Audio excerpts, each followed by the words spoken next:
folks, Jonathan here, working on steering and a little bit of everything else. Just playing with it, trying to get some of the stuff done that needs done, and so we can at least get it where we can drive it.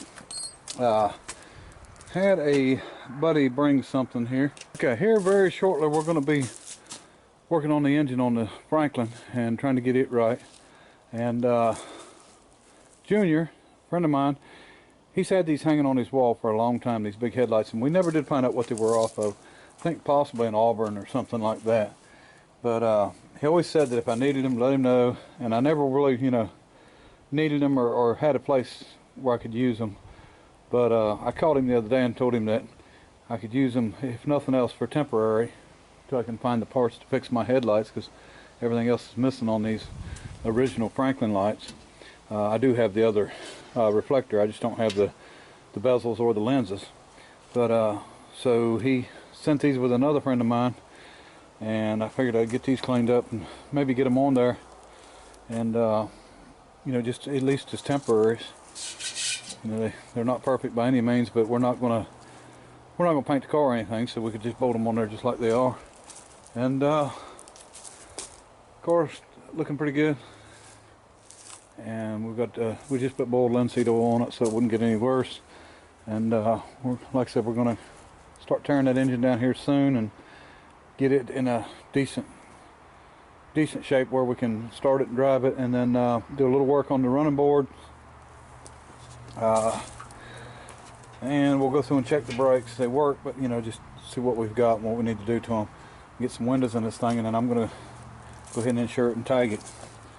And I want to drive it a little while, and we got a little hood work to do and stuff like that, but we'll get it.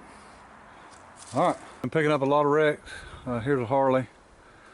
A guy laid it down, and didn't tear it up real bad, but bad enough he got hurt. So anyway, there's one. Here's one. I already ended up with it. Impala SS supercharged. Got 3.8. It's got an Eaton M90. I'm familiar with the superchargers that are on these. So we may pull it off and maybe stick it on something else.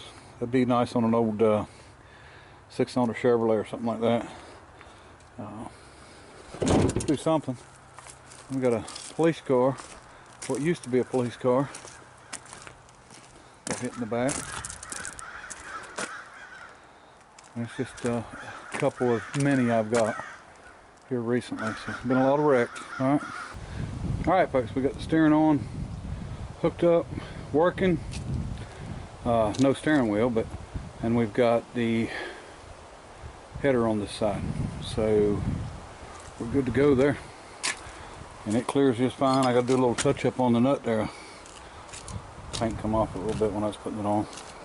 Trying to keep it clean, and decent, even though it's not a show car and it's not going to be perfect. But anyway, so I'm going to jump on something else next. Don't know what yet, but we'll figure it out. Okay, folks, wanted to mention something about this checkerboard firewall. Some people like it. Well, most people like it. Some people didn't. It's not a big deal. It's just everybody's opinion is different. Just wanted to tell you something real quick about it. I had a buddy when I was young. I guess about 13 years old maybe. His name was Link, and he lived on the Ohio River, and he was in World War II. And I don't know how old he was, but he was, an elderly fellow then. And I used to ride my bicycle to his house. Now, he collected 32 Fords and B models, and had every style, type, and size you could never think of. It was just crazy what he had. And he even had some B model Marine flathead V8 engines that were still in crates and stuff. It was just amazing what he had. But I went over and we done a lot of talking. He done a whole lot of talking. I did a lot of listening, let's put it that way. But he had told me about these checkerboards, and he told me about them being on a P47 and a P51, and the P51's a Mustang, and that's what he happened to work on. So one day we was out and talking, and I had already had some experience working, doing mechanic work, and knew a little bit. But we was talking, and he said, if you ever want to work on something as tough as work on one of the Mustang carburetors. Well, at the time I didn't know what a Mustang airplane was. I just said, well, you talking about a motorcraft carburetor? And he said, oh, no, no, no. And he pointed up in the sky. And he said, Mustang. He said, they got to be able to fly upside down. And, you know, as soon as he said that, you know, it made me think. And then he mentioned, you know, it's got to be a diaphragm carburetor because you can't have it float. And, you know, it taught me a whole lot. I learned a lot. And I listened to him, and he was fascinated with the 34 Fords also. But he mainly had 32 Ford stuff. But, you know, he told me that when everybody come back from World War II, he was really into cars then. He was into, you know, roadsters and stuff like that. But he had told me that they used to checkerboard the firewalls because that's what they had done on the P47 and P51s up at the front. You know, the engine cowling, they would, and sometimes on the tail wings that they would checkerboard them. So, you know, it's something I remember from my being young, but it's also something to tribute for, you know, Link and all the other ones that, you know, fought in World War II and come back and, you know, built their hot rods, you know. I'm sure there's a lot of them that didn't come back that, you know, could have and would have built hot rods. So anyway, that's why that checkerboard's there. So and you know, I sort of like doing that. I don't know, I'll show you my boat here real quick of what I've done with it. Okay, I guess some of you may have seen this, some of you may have not. This is a 1965 Lone Star aluminum boat. It's one I do some catfishing out of, but a lot of you probably never seen the paint scheme on it. I did this because of the PT boats. If you study any World War II history, mainly around the Philippines and New Guinea, I think it was, that you would see a lot of PT boats, American, with this exact, when I say exact, I mean pretty much exact paint. Most of them look like this with the eyes.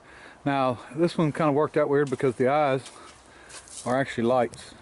There was a place in here already for lights, so it just worked out perfect with it. And I like it, and it gets a lot of looks and a lot of pictures. I mean, it'd be hard to say how many pictures of this boat's been taken.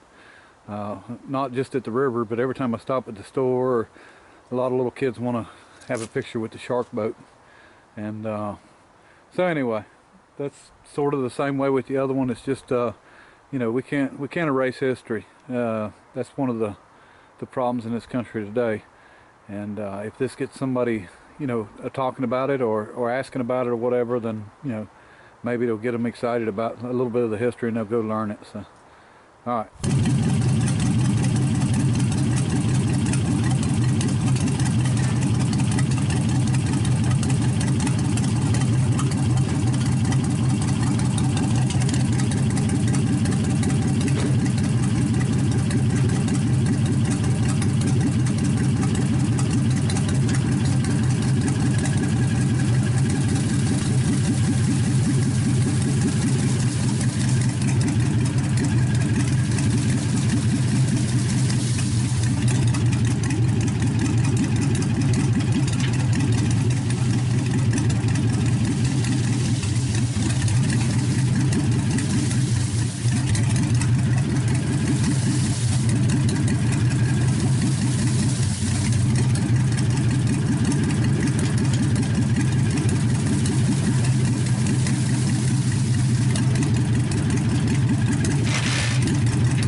Alright, warm her up there a little bit and get that paint to bake on them headers a little better. So, alright, I'm going to set up, sort of mock up how I was going to do the exhaust on this thing and let everyone see. Don't have a whole lot more time today to be able to work, but I figured I'd get that done and show everybody what it's gonna look like with the side pipe on. I think it'll be alright. Alright. Okay folks, here's what I was talking about for the side pipes. You know, these cap off and then you weld on a straight pipe coming down, and then there's a flange with bolts and then the flange goes to the top of this pipe and it bolts on, which we've got plenty of room for that. We can actually shorten it up some, bring it up a little higher, but this was what I was talking about. So that way it'll come down, it'll have muffler, so we'll be legal with a glass pack, and just pipes coming out side. I think I need to raise it up some though, just tuck it up to where it's, you know, you can't see the body line in between it. I think would probably be best. But that's the plan, and that's old school lake pipes. That's how they done them. A lot of times they would run back in and then run all the way out the back of the car, different places. But I just want to run it like that with side pipes and the glass packs. They sound pretty good that way. And well, everything I've done before has sounded good that way. I don't know how this engine will sound like that, but we will find out. And anyway. I think we're going to call this a video, and maybe we'll get some more done this week. I was glad to get a good day. This was supposed to rain today, but we got lucky that I did get a little time to be able to work on the steering and get this other header on, and you know, a few other little things. I got the pedals in it, just things I needed to do. So hopefully, maybe we'll be doing a first drive here, maybe next couple videos. See how she works out. Alright. Appreciate everybody watching. Till next time. Bye.